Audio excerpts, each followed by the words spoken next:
Una joven pobre y su bebé subieron por error al auto de un millonario. Pero lo que él hizo nadie esperaba. «Disculpe, este es un vehículo privado, no un taxi», exclamó Ricardo Fuentes con voz cortante, mientras observaba a la joven empapada que acababa de entrar a su Mercedes con un bebé en brazos. Lo siento mucho», balbuceó Lucía mortificada al darse cuenta de su error. El pequeño Mateo comenzó a llorar estridentemente mientras ella intentaba ponerse de pie para salir. «Solo buscaba refugio de la tormenta. Llamé a un taxi y pensé que...» «Pues pensó mal», interrumpió Ricardo aflojando ligeramente el nudo de su corbata azul marino. Su mirada se clavó en la ventana donde la lluvia caía como una cascada sobre las calles de la Ciudad de México. «Mi chofer regresará en cualquier momento y...» De pronto, el llanto del bebé cambió de tono, volviéndose más débil. Lucía tocó la frente de su hijo y su rostro se transformó en una máscara de pánico. «Está ardiendo en fiebre», exclamó desesperada. «Lleva 2 días enfermo y ahora está peor. Por favor, solo necesito llegar a una farmacia». Ricardo la miró con fastidio, pero algo en los ojos de aquella mujer, una mezcla de determinación y fragilidad absoluta, lo hizo dudar. Observó al bebé que ahora respiraba agitadamente. «Yo cuidaré de ustedes», murmuró casi para sí mismo sorprendido por sus propias palabras.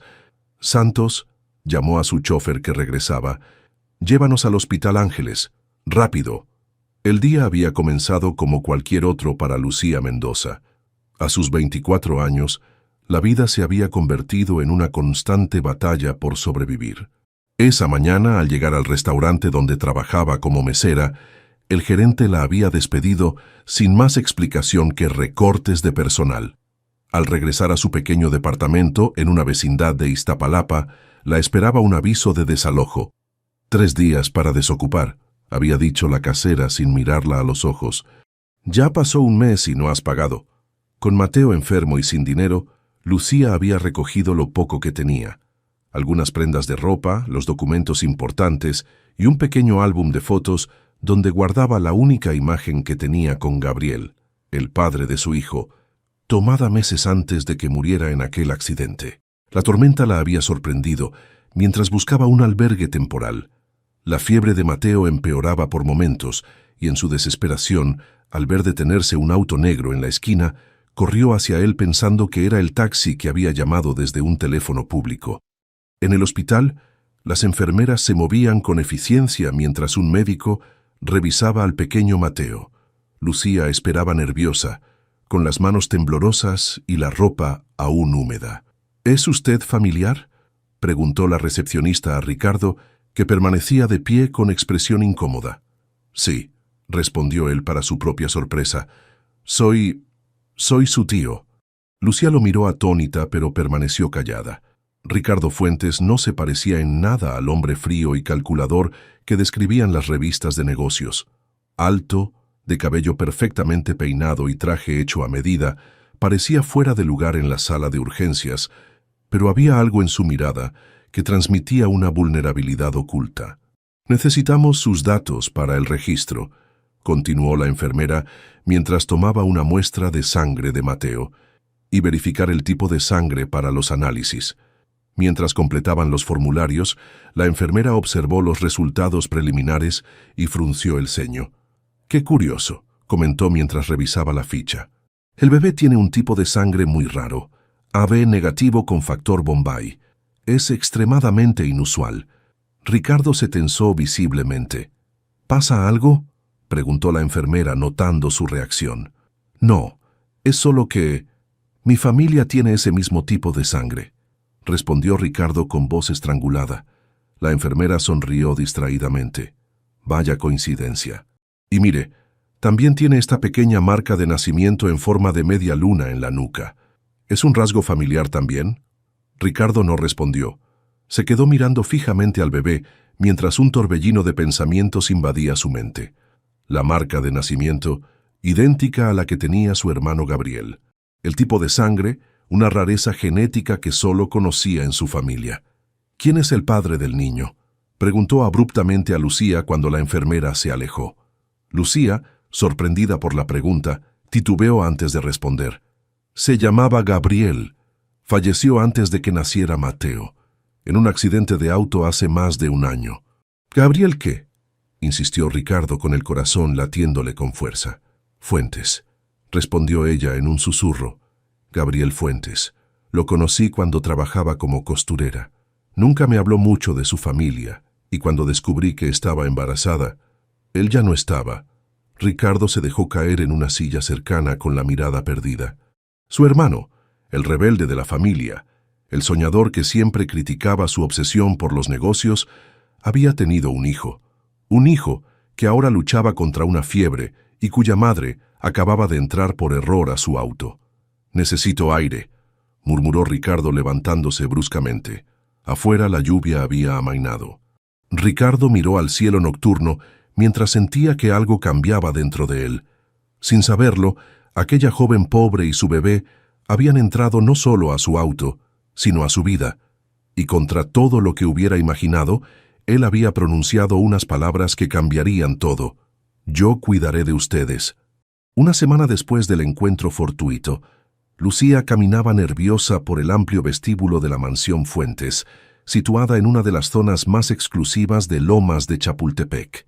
Mateo, ya recuperado de su fiebre, observaba todo con sus grandes ojos curiosos.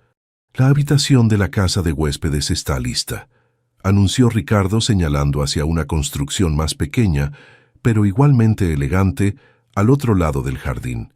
«Tendrás privacidad y todo lo que necesites para el niño».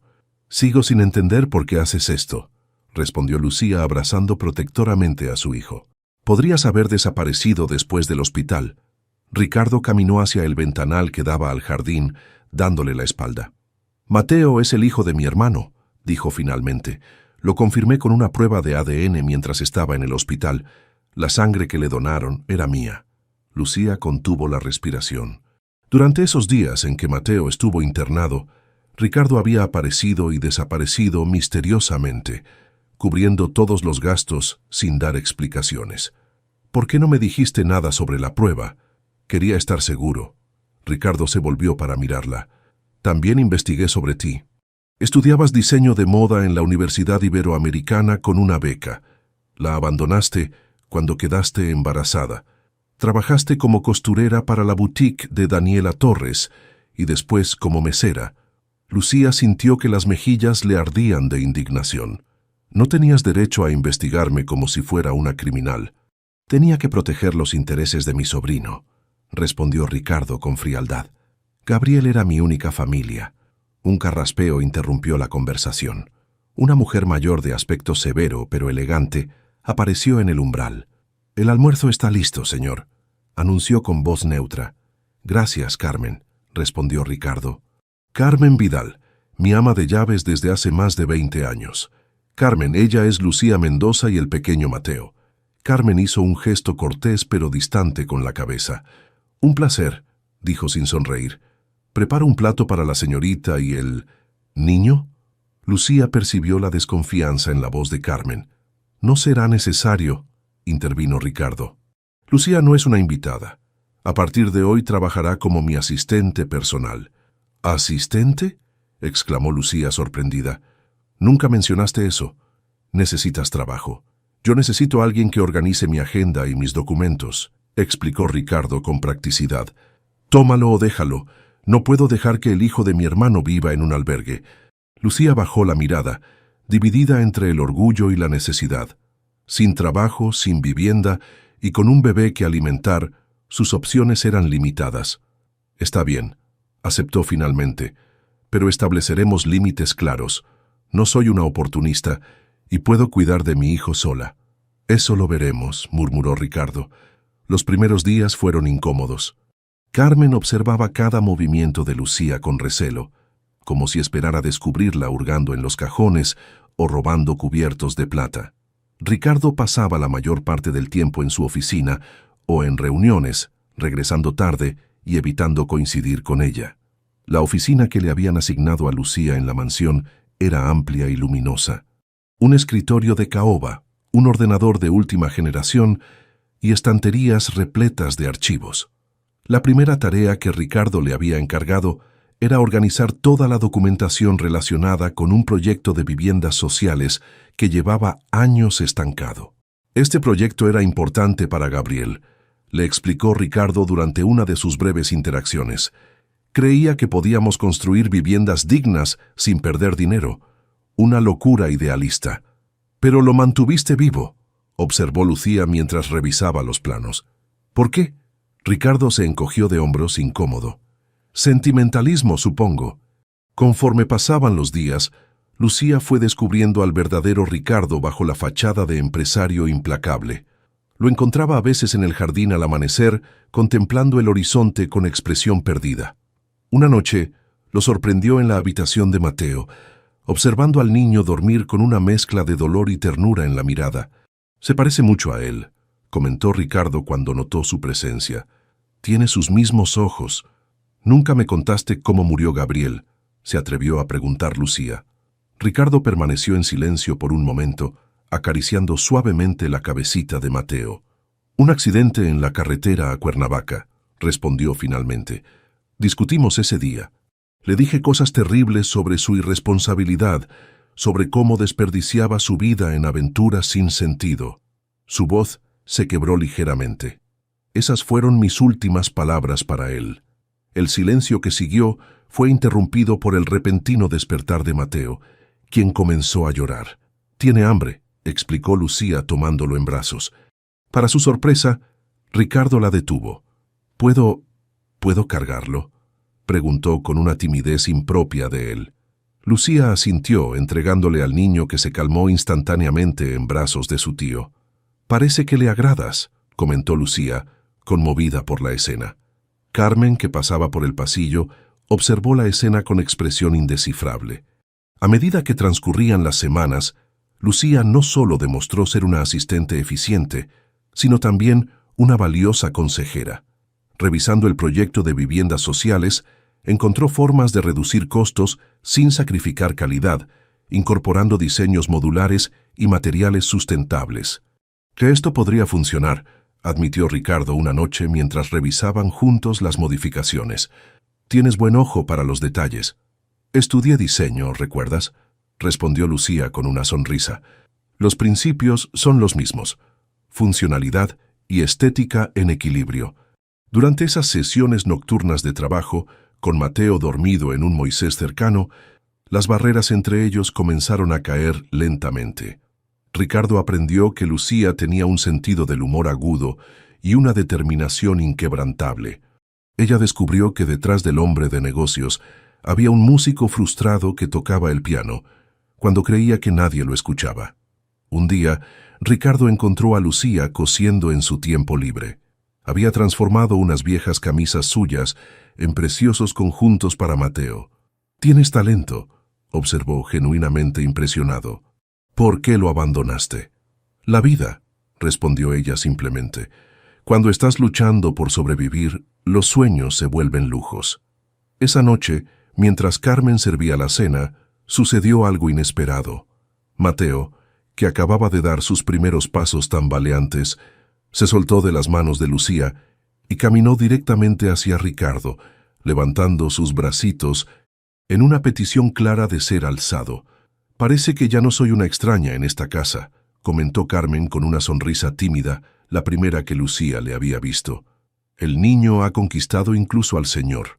Ricardo, con Mateo en brazos, miró a las dos mujeres y por primera vez en mucho tiempo sonrió sin reservas.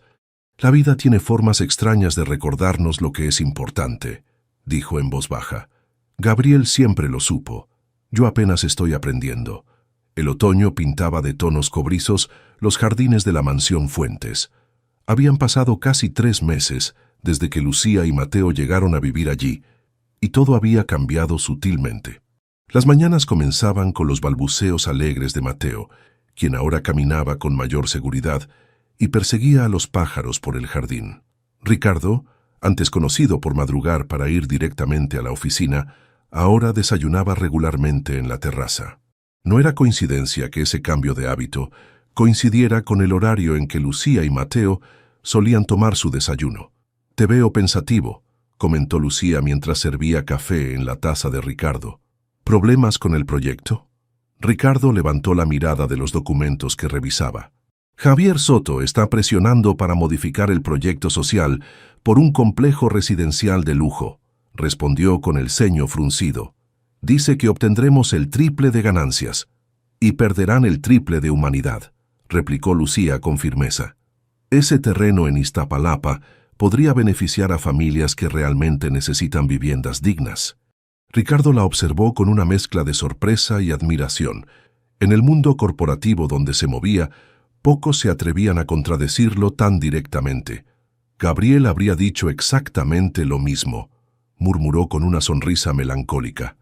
Mateo, como si reconociera el nombre de su padre, gateó hasta Ricardo y se aferró a su pierna para ponerse de pie. Ricardo lo alzó instintivamente, colocándolo sobre sus rodillas. «Cada día se parece más a él», comentó mientras el niño jugaba con su corbata. «Tiene esa misma manera de fruncir el ceño cuando algo le intriga». Carmen apareció con una bandeja de fruta fresca, observando la escena con una expresión mucho más cálida que la de meses atrás. «El señor Gabriel estaría orgulloso», dijo en voz baja. «De su hijo y de usted, señor». Ricardo le dedicó una mirada agradecida mientras Mateo intentaba llevarse a la boca un trozo de papaya. «Gracias, Carmen. A veces me pregunto si lo estoy haciendo bien». «Lo hace mejor de lo que cree», intervino Lucía. «Mateo lo adora. Anoche no quiso dormirse hasta que usted llegó a darle las buenas noches». Un rubor apenas perceptible coloreó las mejillas de Ricardo. Esos pequeños rituales nocturnos se habían vuelto parte esencial de su rutina. Leerle un cuento a Mateo, revisar los avances del proyecto con Lucía y, ocasionalmente, compartir una copa de vino mientras conversaban. Sobre todo y nada. Esa tarde, mientras Lucía organizaba documentos en la oficina, se topó con un álbum de fotografías antiguas. En ellas aparecían dos niños sonrientes, Ricardo y Gabriel. La diferencia de personalidades era evidente incluso entonces. Ricardo siempre formal, con expresión seria. Gabriel despreocupado, con una sonrisa traviesa.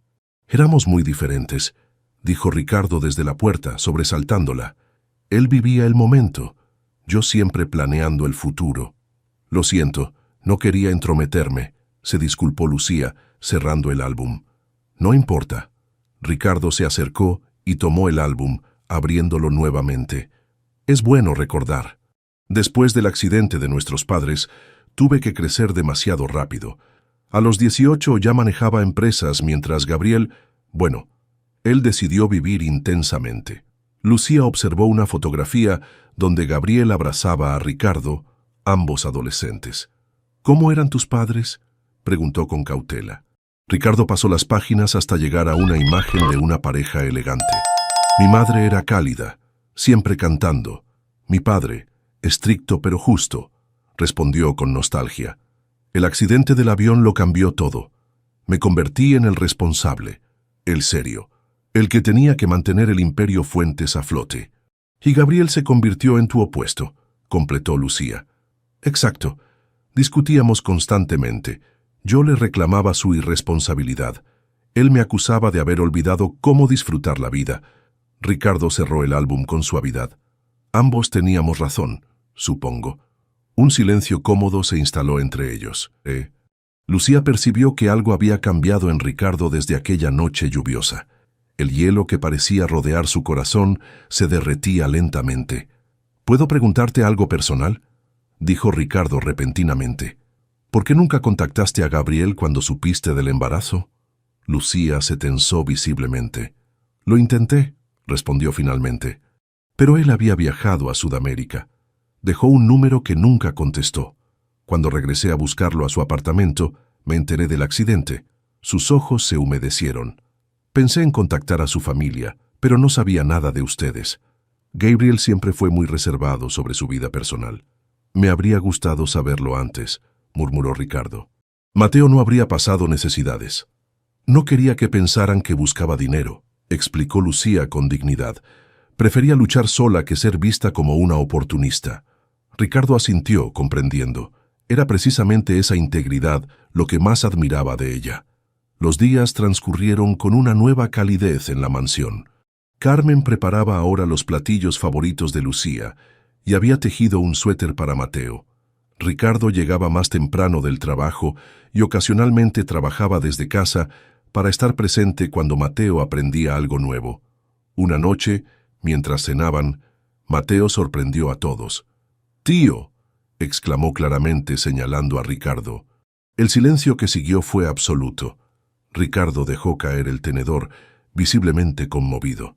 «¿Lo escucharon?», preguntó con la voz quebrada. «Me llamó tío». «Su primera palabra clara», confirmó Lucía, emocionada. «Ha estado balbuceando cosas, pero esta es la primera que tiene sentido completo». Ricardo se levantó y tomó en brazos a Mateo, quien repitió la palabra con entusiasmo. Carmen disimuladamente se secó una lágrima. Esa misma noche, mientras Lucía arropaba a Mateo en su cuna, Ricardo apareció en la puerta con una expresión seria. «Tenemos que hablar sobre el futuro», dijo en voz baja para no despertar al niño. «Mateo es un Fuentes. Debe tener todos los derechos legales que le corresponden. ¿Qué estás proponiendo?», preguntó Lucía repentinamente alarmada. «Quiero reconocerlo legalmente como mi sobrino, hacer oficial su pertenencia a la familia», aclaró Ricardo. «No te preocupes, no pretendo quitártelo. Solo quiero asegurar su futuro». Lucía respiró aliviada. «Lo pensaré», respondió finalmente. «Es un paso importante». «Por supuesto», asintió Ricardo. «Tómate tu tiempo». Antes de salir de la habitación, Ricardo se detuvo y se volvió hacia ella. «Hay algo más», añadió con voz suave. «La junta anual de la empresa es la próxima semana. Habrá una gala formal y me gustaría que me acompañaras». Lucía lo miró sorprendida. Las galas empresariales eran eventos exclusivos donde se movían millones en negociaciones. «No tengo nada apropiado para usar», respondió, consciente de la diferencia social que aún existía entre ellos. Ricardo sonrió levemente. «Eres diseñadora, ¿no? Crea algo. La empresa cubrirá los gastos de materiales». Hizo una pausa. «Me gustaría que Javier Soto viera quién está detrás de las brillantes modificaciones al proyecto social». Aquel gesto de reconocimiento profesional significó más para Lucía que cualquier regalo material. Esa noche, después de que Ricardo se retiró, sacó su viejo cuaderno de diseños y comenzó a bocetar un vestido elegante pero sencillo, digno de la ocasión sin perder su esencia. En la soledad de su habitación, con Mateo durmiendo plácidamente en la cuna contigua, Lucía contempló su reflejo en el espejo. Por primera vez en mucho tiempo, la mujer que le devolvía la mirada no era solo una madre luchadora, sino también una profesional valorada, y en lo más profundo de su corazón, una sensación desconocida comenzaba a florecer cuando pensaba en Ricardo Fuentes.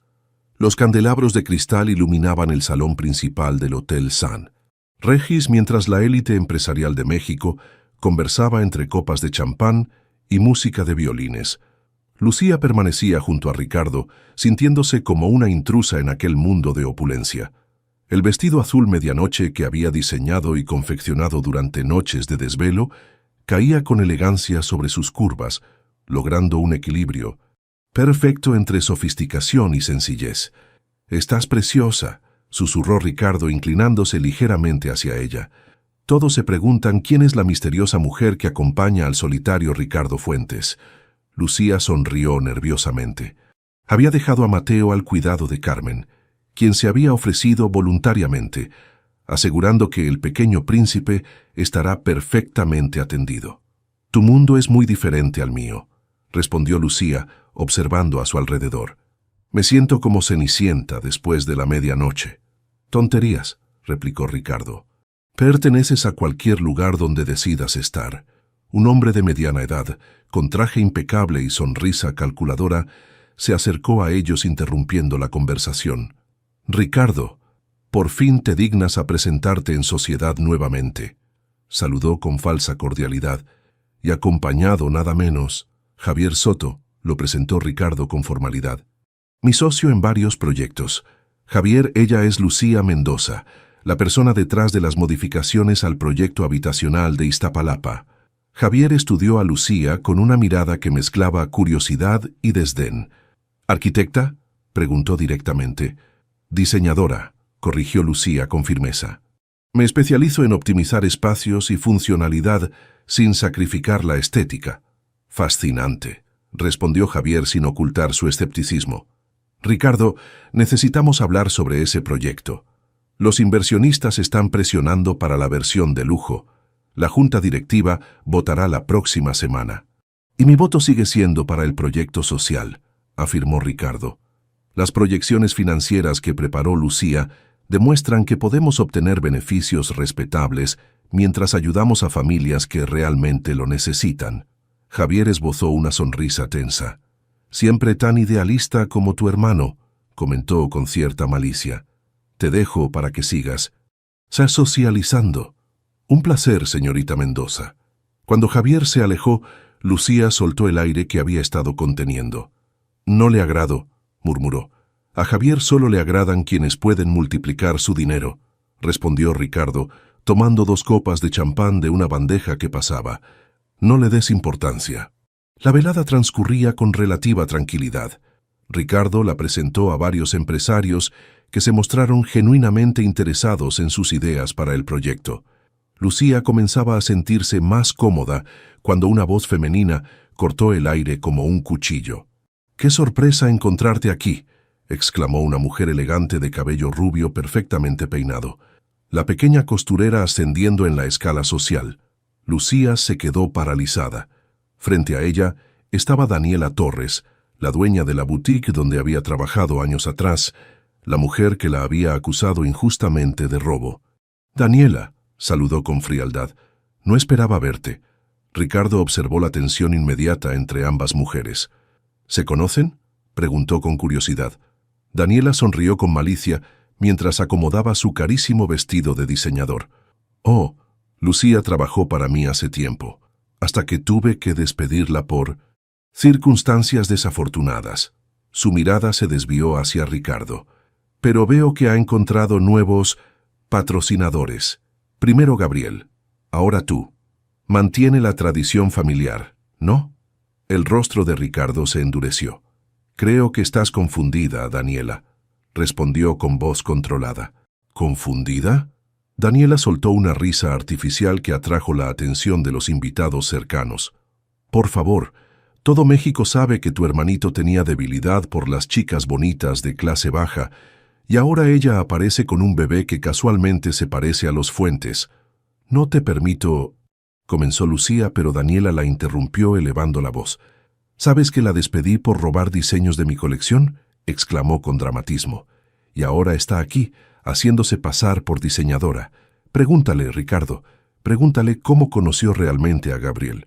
El silencio se extendió por el círculo de personas que ahora observaban la escena. Lucía sintió que sus mejillas ardían de vergüenza y rabia. «Es suficiente», intervino Ricardo con autoridad. «No es el momento ni el lugar para esta conversación». «Por supuesto que no», respondió Daniela con fingida comprensión. «Nunca es buen momento para descubrir que te están manipulando, ¿verdad? Primero engatusó a Gabriel, ahora a ti. ¿Qué sigue? ¿La convertirás en la próxima señora Fuentes?». Ricardo tomó a Lucía suavemente del brazo. «Nos vamos», dijo con firmeza. El trayecto de regreso en la limusina transcurrió en un silencio sepulcral. Lucía miraba por la ventana, conteniendo las lágrimas que amenazaban con arruinar su maquillaje cuidadosamente aplicado. Ricardo mantenía la vista fija al frente, con los nudillos blancos de tanto apretar los puños.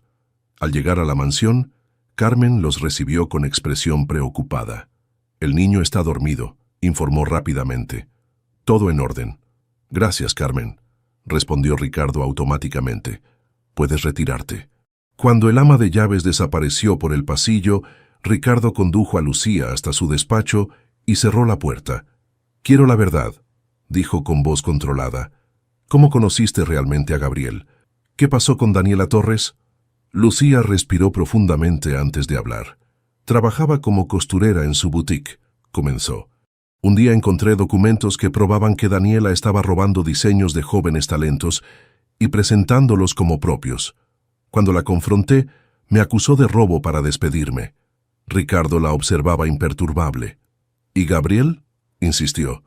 Él vino a la boutique para una entrega, continuó Lucía. Me vio llorando afuera y se detuvo. Le conté lo sucedido y me creyó. Fue el único que lo hizo. Su voz se quebró ligeramente. Me ayudó a conseguir otro trabajo y nos enamoramos. Fue algo breve pero intenso. Cuando descubrí que estaba embarazada, él había partido a su viaje a Sudamérica. Ricardo se acercó a la ventana dándole la espalda. «¿Por qué no me contaste toda la verdad desde el principio?», preguntó con un tono que mezclaba dolor y decepción. «¿Me habrías creído?», replicó Lucía. «¿A una desconocida que apareció de la nada con un bebé frente a la palabra de alguien de tu círculo social?». Ricardo permaneció en silencio, procesando la información. Finalmente se volvió hacia ella. «Necesito tiempo para pensar», dijo con frialdad. «Todo esto es demasiado». Lucía sintió que algo se rompía dentro de ella. La confianza que habían construido durante meses se desmoronaba ante sus ojos. «Entiendo», respondió con dignidad. «Prepararé nuestras cosas mañana». «No es necesario que te vayas», intervino Ricardo rápidamente. «Mateo sigue siendo mi sobrino». «No quiero que nos quedes por obligación», replicó Lucía. «No soy una oportunista, Ricardo. Nunca lo he sido». «No he dicho eso». «Pero lo pensaste», lo interrumpió ella. «Vi la duda en tus ojos y no te culpo. Es más fácil creer a alguien de tu mundo que a mí». Ricardo pasó una mano por su cabello, visiblemente frustrado. «Solo necesito procesar todo esto», insistió. «Han sido meses intensos. Primero descubro que tengo un sobrino, luego tú y él se convierten en...». Se detuvo abruptamente. «¿En qué?», preguntó Lucía en voz baja. «En importantes», completó Ricardo evitando su mirada. «Demasiado importantes». El silencio que siguió estaba cargado de palabras no dichas. Carmen apareció en la puerta, interrumpiendo el momento. «Disculpen la intromisión», dijo con cautela. «El niño está inquieto, pregunta por ustedes». «Voy enseguida», respondió Lucía agradeciendo la interrupción. Antes de salir del despacho, se volvió hacia Ricardo una última vez. «Nunca quise lastimarte», murmuró. «Ni a ti ni a Gabriel. Solo intentaba sobrevivir». Esa noche, mientras arropaba a Mateo en su cuna, Lucía derramó lágrimas silenciosas. Se había permitido soñar, creer que podía pertenecer a este mundo, a esta casa, a la vida de Ricardo.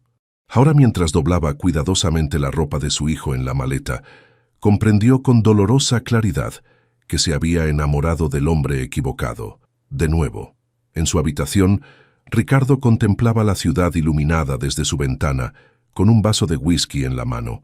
La imagen de Lucía en aquel vestido azul, su dignidad frente a las acusaciones, la forma en que defendió su verdad. Todo se mezclaba en su mente con las palabras venenosas de Daniela y sus propios temores de estar repitiendo los errores de Gabriel, dejándose llevar por emociones que consideraba peligrosas para un Fuentes. «Gabriel», murmuró hacia la noche, «¿qué harías tú en mi lugar, hermano?». La madrugada se filtraba por las ventanas cuando Lucía terminó de empacar lo poco que tenían. Había dejado una carta sobre la mesa agradeciendo a Ricardo por su ayuda y explicando que no podía quedarse donde su presencia causaba dudas. Tomó a Mateo aún dormido y salió silenciosamente de la mansión mientras Carmen preparaba el desayuno en la cocina. «¿Se va sin despedirse?», la sorprendió la voz del ama de llaves. Lucía se detuvo, con Mateo acurrucado contra su pecho. «Es mejor así», respondió con voz quebrada. «Por favor, dale las gracias al señor Fuentes por todo». Carmen se acercó y, para sorpresa de Lucía, le entregó un sobre. «Para el viaje», explicó secamente. «Y esto no es caridad, señorita. Es lo que le corresponde por su trabajo». «Gracias, Carmen», respondió Lucía, conmovida por el gesto. «Cuida de él, sí. A veces olvida que también necesita que lo cuiden». El autobús a Oaxaca partió al amanecer. Durante el trayecto, Lucía contemplaba el paisaje cambiante, mientras Mateo dormía en su regazo. No se permitió llorar. Las lágrimas no resolverían nada, y tenía que ser fuerte por su hijo. 3 semanas después, Ricardo revisaba distraídamente documentos en su despacho. El proyecto social había sido aprobado finalmente, a pesar de la feroz oposición de Javier Soto, pero la victoria se sentía vacía. La mansión había vuelto a sumirse en el silencio que la caracterizaba antes de la llegada de Lucía y Mateo. «Su café, señor», anunció Carmen dejando una taza humeante sobre el escritorio. «¿Necesita algo más?» Ricardo negó con la cabeza. Carmen lo observó un momento antes de hablar nuevamente. «La casa está muy silenciosa últimamente, ¿no cree?» «Es lo normal», respondió Ricardo sin levantar la mirada. «Antes vivíamos así». «Y era miserable», replicó Carmen con una franqueza inusual. «Usted era miserable, señor, hasta que ellos llegaron». Ricardo levantó la vista, sorprendido por la audacia de su ama de llaves. «Carmen, te agradecería que...»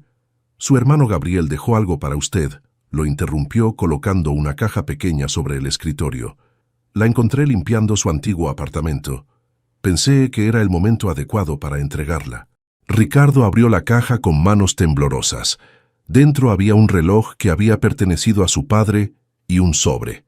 Al abrirlo, reconoció la letra desordenada de Gabriel. «Querido hermano», comenzaba la carta, «si estás leyendo esto, probablemente estoy en algún lugar remoto del mundo viviendo aventuras. O quizás no. La vida es impredecible, como siempre me recuerdas. Este reloj lo guardé cuando murió papá. Quería dártelo en un momento especial, cuando finalmente entendieras que el tiempo es más valioso que cualquier negocio. Conocí a alguien, Ricardo, alguien que me hizo comprender que la vida es hermosa precisamente porque es frágil. Se llama Lucía y tiene el talento más puro que he visto. Si algún día la conoces, entenderás por qué cambió mi perspectiva. Quizás incluso cambie la tuya. Tu hermano que te quiere, Gabriel». Ricardo dejó caer la carta sobre el escritorio, con el corazón martilleando en su pecho. Junto a la carta había una fotografía de Gabriel sonriendo junto a Lucía, frente a una fuente en Coyoacán. Se veían felices, radiantes. «¿Desde cuándo tienes esto?», preguntó a Carmen con voz estrangulada. «Desde hace meses», admitió ella. «Pero usted no estaba listo para verlo. Ahora quizás lo esté». Ricardo pasó las siguientes horas revisando meticulosamente los archivos de la empresa. Encontró registros que confirmaban las sospechas de Lucía. Daniela Torres había sido investigada por plagio de diseños y había pagado generosamente para silenciar el escándalo. Gabriel había iniciado esa investigación. Esa misma tarde, Ricardo condujo hasta la boutique de Daniela en Polanco. «¿A qué debo el honor?», preguntó ella con falsa amabilidad cuando lo vio entrar. «Vengo a informarte que Empresas Fuentes retira su inversión de tu negocio», anunció fríamente. «Y a advertirte que si vuelves a difamar a Lucía Mendoza, las pruebas sobre tus plagios serán entregadas a la prensa». El rostro de Daniela se descompuso. «¿Te dejaste engañar por esa...?» «Por el contrario», la interrumpió Ricardo. «Dejé que tus mentiras me cegaran temporalmente. No volverá a suceder». Al salir de la boutique, Ricardo llamó a su asistente temporal. «Necesito localizar a Lucía Mendoza». Mencionó un pueblo en Oaxaca, Santa María Huatulco. «Quiero todos los datos posibles». Mientras tanto, en el pequeño taller de costura de doña Mercedes, Lucía trabajaba concentrada en un vestido infantil con bordados tradicionales. A su lado, Mateo jugaba con retazos de tela colorida. «Estos diseños volarán en el mercado», comentó la anciana mujer mientras preparaba café en una estufa antigua. «Tienes un don, mijita». Lucía sonrió con cansancio. Las últimas semanas habían sido difíciles. Había alquilado una pequeña habitación en casa de doña Mercedes, su antigua maestra de costura, y había comenzado a confeccionar prendas para niños inspiradas en el arte oaxaqueño. Las vendía en el mercado local con relativo éxito, pero apenas alcanzaba para cubrir los gastos básicos. «Extraño la ciudad», confesó Mateo esa noche, con su vocabulario cada vez más amplio. «Lo sé, mi amor», respondió Lucía acariciando su cabello, «pero aquí tenemos paz y estamos entre amigos». «¿Y tío?», preguntó el niño con inocencia. «¿Cuándo vemos a tío?». Lucía sintió un nudo en la garganta. Mateo preguntaba por Ricardo todos los días, y cada vez resultaba más difícil encontrar respuestas. «Tío está muy ocupado con su trabajo», explicó suavemente, «pero seguro piensa en ti». Esa noche, mientras Mateo dormía, Lucía sacó del fondo de su maleta el único recuerdo que se había permitido conservar, una fotografía de los tres en el jardín, tomada por Carmen durante un domingo particularmente feliz. En ella, Ricardo sostenía a Mateo en alto, mientras el niño reía a carcajadas, y Lucía los observaba con una expresión que ahora, con la perspectiva del tiempo, reconocía como amor. «Tonta», se murmuró a sí misma, guardando nuevamente la fotografía. La mañana siguiente comenzó con Mateo ardiendo en fiebre. Su pequeño cuerpo temblaba bajo las mantas, mientras Lucía, aterrorizada, intentaba bajar la temperatura con paños húmedos. «Hay que llevarlo al médico», urgió doña Mercedes. «Esto no es una simple gripe». El doctor del pueblo, después de examinar al niño, frunció el ceño preocupado. «Necesita atención especializada», explicó. «El hospital regional en Oaxaca capital podría atenderlo mejor. Parece una infección severa». «¿Qué tan grave es?», preguntó Lucía con voz temblorosa. «Bastante, si no se trata adecuadamente», respondió el médico con honestidad. «Su tipo de sangre es muy raro, lo que complica las cosas. Necesitará análisis y posiblemente transfusiones». Lucía sintió que el mundo se desmoronaba. El viaje a la capital estatal, la hospitalización, los tratamientos, todo requería de un dinero que no tenía. El pequeño fondo que Carmen le había dado ya se había agotado en gran parte. «Conseguiré el dinero», afirmó con determinación. «Lo que sea necesario por mi hijo». La ambulancia del pueblo los trasladó ese mismo día. Durante el trayecto de 2 horas por carreteras sinuosas, Lucía sostuvo la manita ardiente de Mateo mientras rezaba en silencio. Al llegar al Hospital General de Oaxaca, los médicos actuaron con rapidez. «Necesitamos realizar análisis completos y comenzar con antibióticos», explicó una doctora. «¿Algún familiar con el mismo tipo de sangre? Es extremadamente raro y nuestras reservas son limitadas». «Su padre tenía el mismo tipo», respondió Lucía con voz queda. «Pero falleció». «¿Algún otro familiar?». Lucía dudó un momento. «Su tío, pero no está disponible». Las horas se convirtieron en una tortura mientras Mateo luchaba contra la infección. Lucía vendió su único par de aretes de plata para cubrir parte de los medicamentos, pero no sería suficiente para el tratamiento completo. Doña Mercedes había regresado al pueblo para conseguir más dinero entre los vecinos. Al tercer día, cuando Lucía dormitaba en una incómoda silla junto a la cama de Mateo, una conmoción en el pasillo la despertó. Voces elevadas, pasos apresurados. La puerta se abrió de golpe. «¡Lucía!». Allí, con el traje arrugado y expresión de pánico, estaba Ricardo Fuentes. «¿Ricardo?», murmuró ella, creyendo que alucinaba por el cansancio. «¿Cómo?». «Potane, doña Mercedes me contactó», explicó rápidamente, acercándose a la cama donde Mateo dormía conectado a monitores. «Dios mío, ¿qué tiene? ¿Por qué no me llamaste?». «No creí que te importara», respondió Lucía con un hilo de voz. Ricardo tomó sus manos entre las suyas. «Me importa, más de lo que puedo expresar», confesó con la voz quebrada. «He estado buscándolos por semanas. Cuando supe lo de Mateo, tomé el primer avión a Oaxaca. Un médico entró a la habitación interrumpiendo el momento. «Señora Mendoza, los resultados no son buenos», informó gravemente. «El niño necesita una transfusión urgente. Su tipo de sangre es extremadamente raro y no tenemos reservas suficientes». «Yo tengo el mismo tipo», intervino Ricardo inmediatamente. «AB negativo con factor Bombay.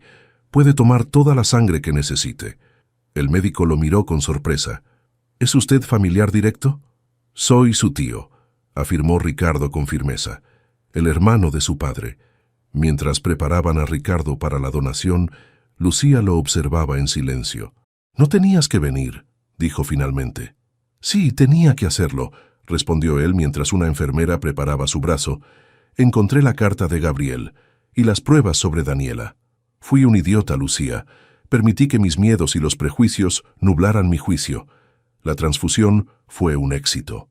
Durante las siguientes 48 horas, Mateo mostró una mejoría considerable. Ricardo no se apartó ni un momento, alternando entre la habitación del hospital y las llamadas para gestionar el traslado de Mateo a un hospital mejor equipado en la Ciudad de México. Una tarde, mientras Mateo dormía pacíficamente, Ricardo llevó a Lucía a la cafetería del hospital para que comiera algo. «Te ves exhausta», comentó preocupado. «Han sido días difíciles», respondió ella, revolviendo distraídamente un café. «Gracias por lo que has hecho por Mateo. Jamás podré pagártelo». «No quiero que me pagues nada». Ricardo tomó suavemente su mano sobre la mesa. «Quiero que regresen conmigo». Los dos. Lucía retiró la mano sorprendida. «¿Por qué? ¿Por obligación?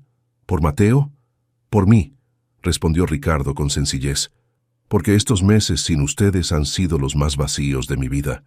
Porque cuando leí esa carta de Gabriel, entendí que mi hermano había encontrado algo que yo siempre busqué. Alguien que le mostrara el verdadero valor de la vida».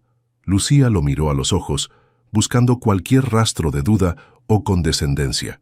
«No puedo volver solo porque te sientes culpable, Ricardo», declaró finalmente. «Mateo y yo merecemos más que eso. Y yo quiero darles más», afirmó él. «Mucho más de lo que jamás imaginé ofrecer a alguien». Sin embargo, Lucía dudaba. El recuerdo de la desconfianza en los ojos de Ricardo aquella noche aún dolía demasiado. «Necesito tiempo», dijo finalmente. «Para pensar, para estar segura». Ricardo asintió, respetando su decisión. «Lo entiendo», respondió. «Estaré aquí el tiempo que sea necesario. Por ustedes». Esa noche, mientras Ricardo dormía incómodamente en un sillón junto a la cama de Mateo, Lucía lo observaba en silencio. El poderoso empresario, acostumbrado al lujo y la comodidad, había abandonado todo para volar hasta un pequeño hospital en Oaxaca. Por ellos. Por la familia que accidentalmente habían formado. Y por primera vez desde que abandonó la mansión Fuentes, Lucía permitió que una pequeña esperanza renaciera en su corazón. Una semana después, Mateo jugaba animadamente en el jardín de la casa de doña Mercedes. Su recuperación había sido notable gracias a los medicamentos adecuados y, sobre todo, a la transfusión de sangre de Ricardo.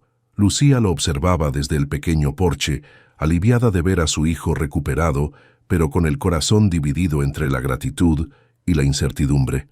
Ricardo apareció a su lado ofreciéndole una taza de café.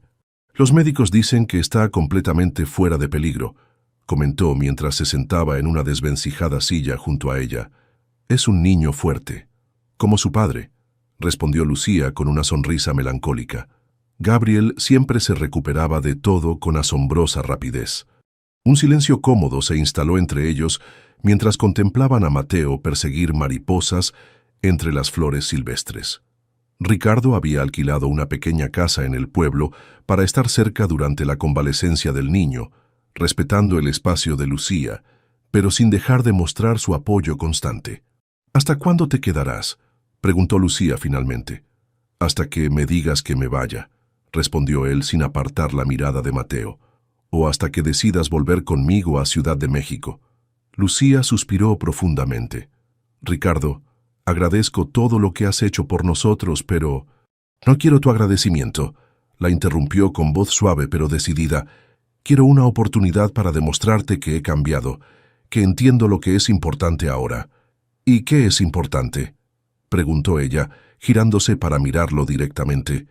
Ricardo sostuvo su mirada con una intensidad que la estremeció.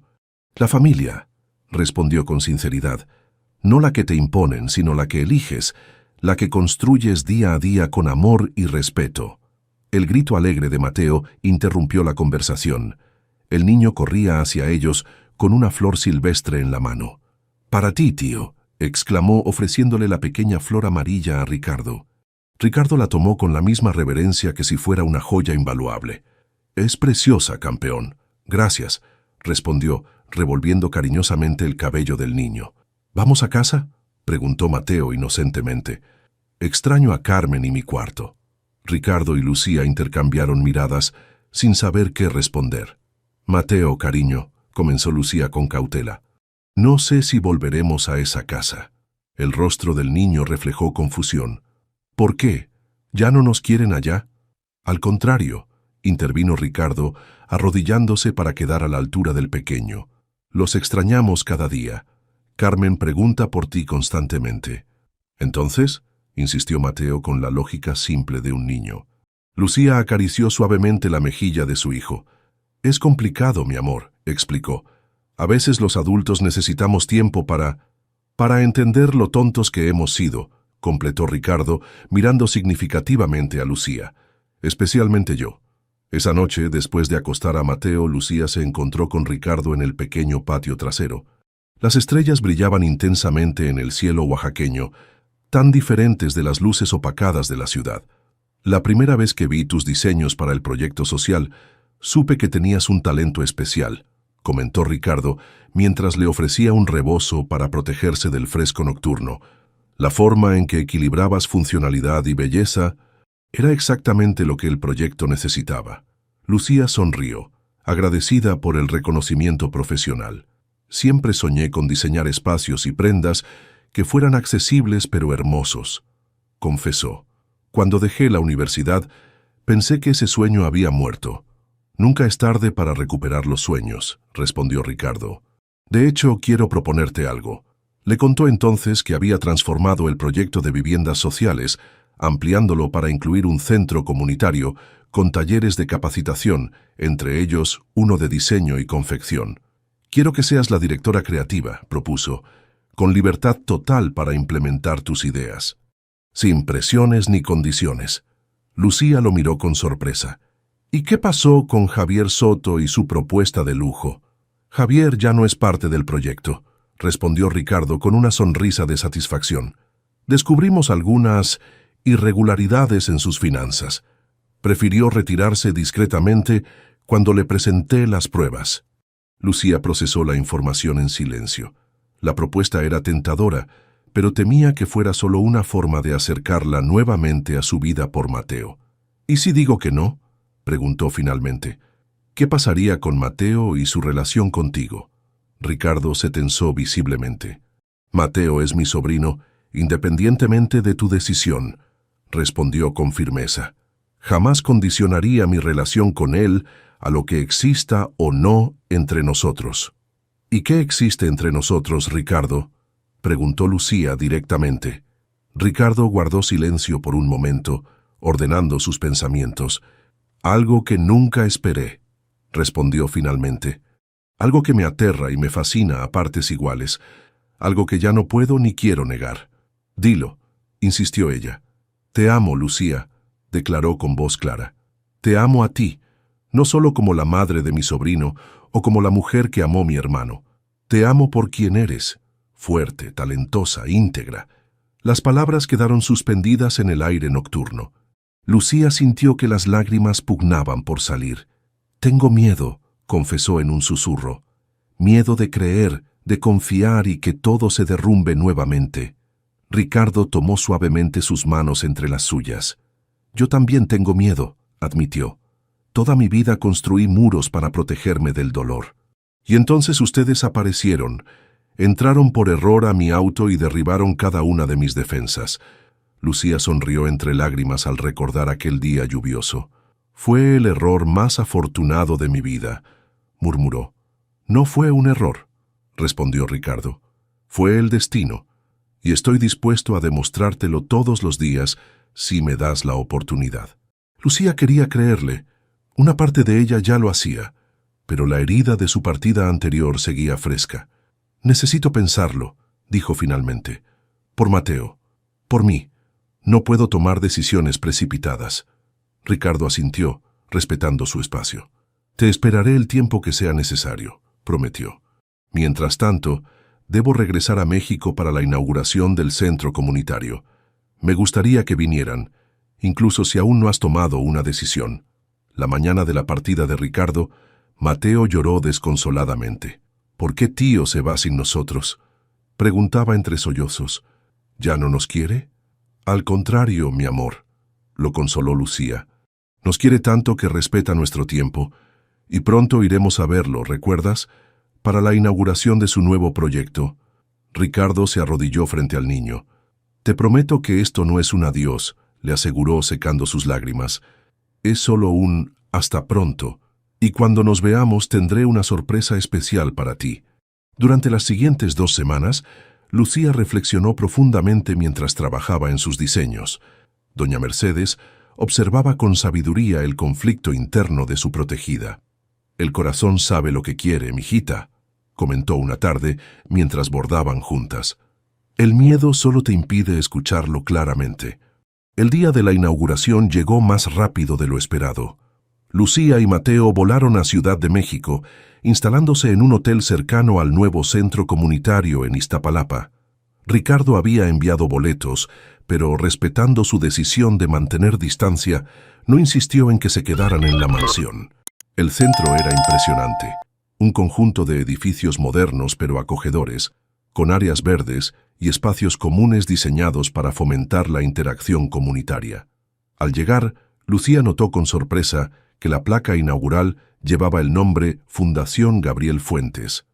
«Ricardo convertirá el legado de su hermano en algo tangible», comentó Carmen, quien los había recibido con lágrimas de alegría. Ese muchacho por fin encontró su propósito. La ceremonia comenzó con un discurso emotivo de Ricardo, quien explicó cómo el proyecto había evolucionado de un simple conjunto habitacional a un centro integral de desarrollo comunitario. «Este lugar nace de la visión de mi hermano Gabriel, quien siempre creyó en crear oportunidades para todos», declaró ante la audiencia. «Pero también nace de la inspiración de una mujer extraordinaria que me enseñó que los verdaderos lujos de la vida no se miden en dinero». Lucía, desde su asiento en la segunda fila, sintió que el corazón le daba un vuelco cuando Ricardo continuó. «Hoy quiero presentarles algo especial. Nuestra primera iniciativa será una línea de ropa infantil inspirada en tradiciones mexicanas, diseñada por un talento excepcional que muchos intentaron silenciar. Las cortinas se abrieron revelando una exhibición de prendas infantiles con los diseños que Lucía había creado en Oaxaca. La colección Sueños de Mateo», anunció Ricardo. «Diseñada por Lucía Mendoza, directora creativa de la fundación, si ella acepta el cargo». Los aplausos resonaron mientras Mateo gritaba emocionado al ver sus ropas favoritas expuestas como obras de arte. Lucía permanecía inmóvil, abrumada por la emoción. Al finalizar la presentación, Ricardo se acercó a ellos entre la multitud. «¿Qué te pareció?», preguntó nervioso, como un niño esperando aprobación. «Es increíble», respondió Lucía todavía procesando lo ocurrido. «Usaste mis diseños».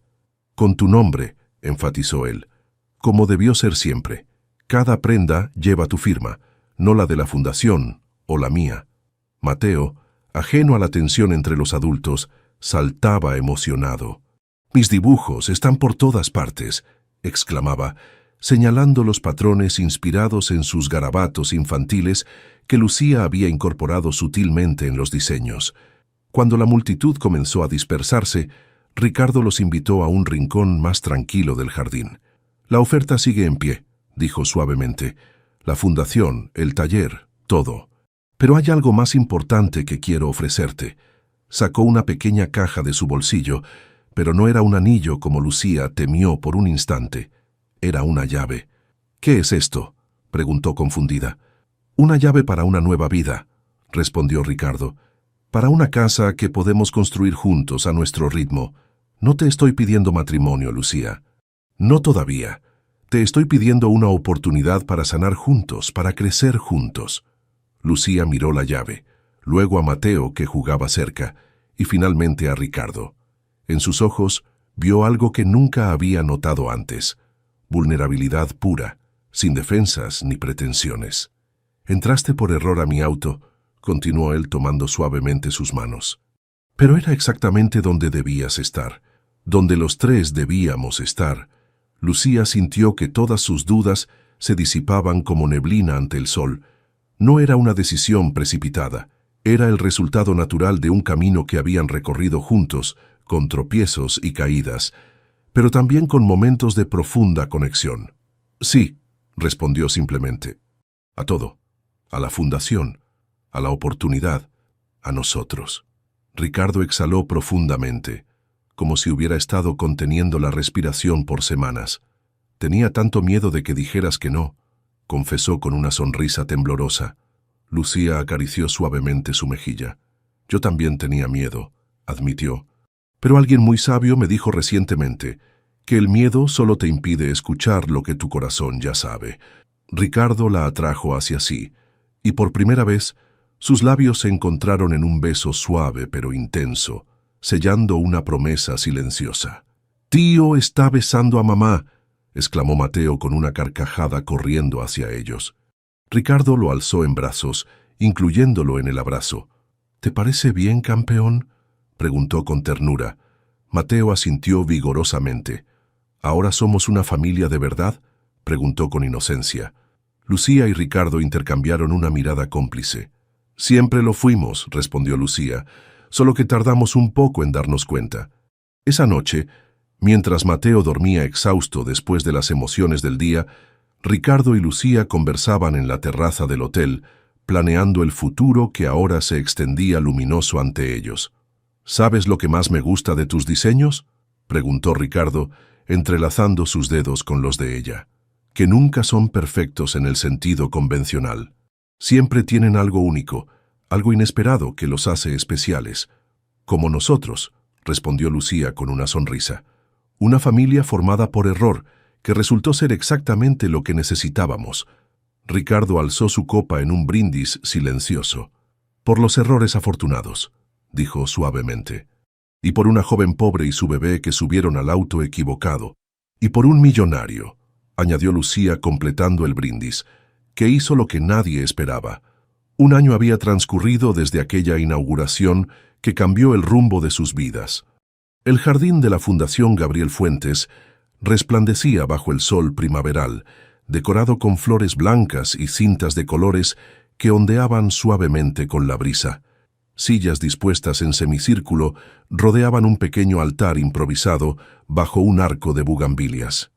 Carmen, enfundada en un elegante vestido azul marino, supervisaba cada detalle con precisión militar mientras murmuraba instrucciones a los meseros. A sus 60 años, su energía parecía haberse multiplicado desde que la mansión Fuentes se llenó nuevamente de vida. «El listón del pasillo está torcido», exclamó ajustándolo personalmente. «Todo debe ser perfecto hoy». En una habitación acondicionada como vestidor, doña Mercedes daba los últimos toques al vestido de novia. Un diseño sencillo pero exquisito, seda natural en tono marfil con bordados oaxaqueños, sutiles en los puños y el borde de la falda. Cada puntada había sido dada con amor, cada detalle pensado para reflejar la historia única de quien lo llevaría. «Estás hermosa, mijita», comentó la anciana con lágrimas en los ojos mientras acomodaba el cabello de Lucía. Como una reina. Lucía se miró al espejo, casi sin reconocerse. El camino para llegar a este momento había sido impredecible, lleno de giros inesperados y pruebas dolorosas, pero cada paso la había conducido exactamente donde debía estar. «¿Crees que a Gabriel le habría gustado esto?», preguntó con voz suave, mientras tocaba el pequeño medallón que llevaría al cuello, con una foto diminuta de Gabriel, sosteniendo a un Mateo recién nacido, una imagen que Ricardo había encontrado entre las pertenencias de su hermano. «Estoy segura que estaría encantado», respondió doña Mercedes. «Los tres formando una familia, su hijo amado y protegido. ¿Qué más podría desear?». Un pequeño torbellino de energía irrumpió en la habitación. Mateo, con sus casi 2 años, lucía un pequeño traje que lo hacía parecer una versión en miniatura de Ricardo. «Mamá bonita», exclamó, corriendo hacia Lucía, quien lo levantó en brazos, cuidando no arrugar el vestido. «¿Ya vamos a la fiesta?». «Casi, mi amor», respondió ella besando su frente. «¿Recuerdas lo que tienes que hacer?». Mateo asintió con solemnidad. «Llevar anillos con la tía Carmen», recitó orgullosamente. «Y no correr». Una suave música comenzó a sonar en el jardín, indicando que la ceremonia estaba por comenzar. Doña Mercedes se llevó a Mateo para ocupar sus lugares, dejando a Lucía un momento a solas para asimilar la magnitud del paso que estaba por dar. Mientras tanto, Ricardo esperaba junto al altar improvisado, tan nervioso como un adolescente en su primera cita. El año transcurrido había sido de profunda transformación. La fundación prosperaba, brindando oportunidades a decenas de familias. La línea de ropa Sueños de Mateo había crecido hasta convertirse en un proyecto autosustentable que empleaba a mujeres de comunidades marginadas, muchas de ellas madres solteras como Lucía lo había sido. Entre los invitados, Ricardo distinguió a varias beneficiarias del programa de la Fundación, mujeres que, como Lucía, habían encontrado en el diseño y la confección un camino para la independencia y el desarrollo personal. Verlas allí, elegantes y orgullosas de sus logros, confirmaba que el legado de Gabriel vivía de la manera más hermosa posible. La música cambió y todos los presentes se pusieron de pie. Carmen apareció primero, llevando de la mano a un Mateo solemne que sostenía un pequeño cojín con los anillos. Y entonces, al final del pasillo improvisado, apareció Lucía. Ricardo contuvo la respiración. No era solo su belleza física lo que lo impactaba, sino la fuerza y dignidad que irradiaba. Esta mujer, que había entrado por error a su auto una noche lluviosa, había transformado por completo su existencia. Cuando Lucía llegó a su lado, Ricardo tomó sus manos con reverencia. «Estás preciosa», susurró. «Y tú pareces un príncipe de cuento», respondió ella con una sonrisa nerviosa. La ceremonia transcurrió con sencillez y emotividad. No necesitaban pompa ni ostentación. La autenticidad de sus sentimientos era el único lujo que valoraban realmente. Cuando intercambiaron votos, lo hicieron con palabras nacidas del corazón. «Lucía», comenzó Ricardo con voz ligeramente temblorosa, «antes de conocerte creía que el éxito se medía en cifras y contratos. Me equivoqué profundamente. Tú me enseñaste que la verdadera riqueza está en los momentos compartidos, en las sonrisas de Mateo, en el café de las mañanas juntos. Prometo honrar cada día este regalo que la vida nos dio, construir contigo un hogar donde el amor sea el único lujo imprescindible». Lucía, con lágrimas contenidas, respondió: «Ricardo, entré a tu auto buscando refugio de la tormenta, sin imaginar que encontraría un hogar para siempre. Me has mostrado que los errores más afortunados pueden conducir a las mayores bendiciones. Prometo caminar a tu lado, construir contigo, soñar contigo, no como la joven pobre que una vez fui, ni tú como el millonario distante que creíste ser, sino como los compañeros de vida que hemos elegido ser». Cuando el juez los declaró marido y mujer, Mateo no esperó la señal protocolaria y corrió hacia ellos, abrazándose a sus piernas. Ricardo lo alzó en brazos, incluyéndolo en el primer beso matrimonial, formando un círculo perfecto de amor. La celebración que siguió fue íntima pero alegre. La mansión Fuentes, que una vez había sido un mausoleo de recuerdos dolorosos, ahora vibraba con risas y música. Carmen, quien había pasado de la desconfianza inicial a un cariño incondicional por Lucía, servía orgullosa un pastel que había preparado según una receta familiar. «Por fin esta casa tiene el alma que merece», comentó a doña Mercedes mientras observaban a la pareja bailar bajo las luces del jardín. «El señor Gabriel estaría en paz». A medianoche, mientras los últimos invitados se marchaban, Ricardo encontró a Lucía contemplando las estrellas desde la terraza, con Mateo dormido en sus brazos. «¿En qué piensas?», preguntó abrazándola por detrás. «En los giros del destino», respondió ella recostándose contra su pecho. «Hace poco más de un año estaba desesperada bajo la lluvia, sin saber a dónde ir. Y ahora estás en casa», completó Ricardo besando suavemente su cabello. «Nuestra casa», corrigió ella, «la que construimos juntos». Ricardo tomó a Mateo con cuidado para llevarlo a su habitación. El niño murmuró algo entre sueños y se acomodó en los brazos de su tío, ahora padre en todo sentido excepto el biológico. Mientras caminaban juntos hacia la habitación de Mateo, Ricardo recordó aquellas palabras que había pronunciado instintivamente en el coche aquella noche lluviosa. «Yo cuidaré de ustedes». Una promesa que había cumplido y seguiría cumpliendo cada día de su vida. Al día siguiente, la pequeña familia plantaría un árbol en el jardín, siguiendo una tradición que Ricardo recordaba vagamente de su infancia. Un símbolo de raíces y crecimiento, de tiempo y paciencia, de la belleza que surge de los comienzos más improbables. «¿Sabes qué es lo más hermoso de todo esto?», comentó Lucía mientras arropaban a Mateo. que ya no somos una joven pobre y un millonario. Esas etiquetas quedaron atrás. ¿Y qué somos ahora?, preguntó Ricardo entrelazando sus dedos con los de ella. Lucía sonrió con ternura infinita. Simplemente una familia, respondió, la más afortunada del mundo. Y así, bajo el mismo techo que había sido testigo de su encuentro casual, Lucía y Ricardo comenzaron el primer día del resto de sus vidas. No como personajes de una historia improbable de amor entre diferentes mundos, sino como dos personas que habían descubierto, a través de pruebas y errores, que a veces la mayor fortuna es encontrarse con quien menos esperas, en el momento más inesperado, de la manera más imperfectamente perfecta. Un error que, visto en retrospectiva, parecía el plan más exquisitamente diseñado por el destino.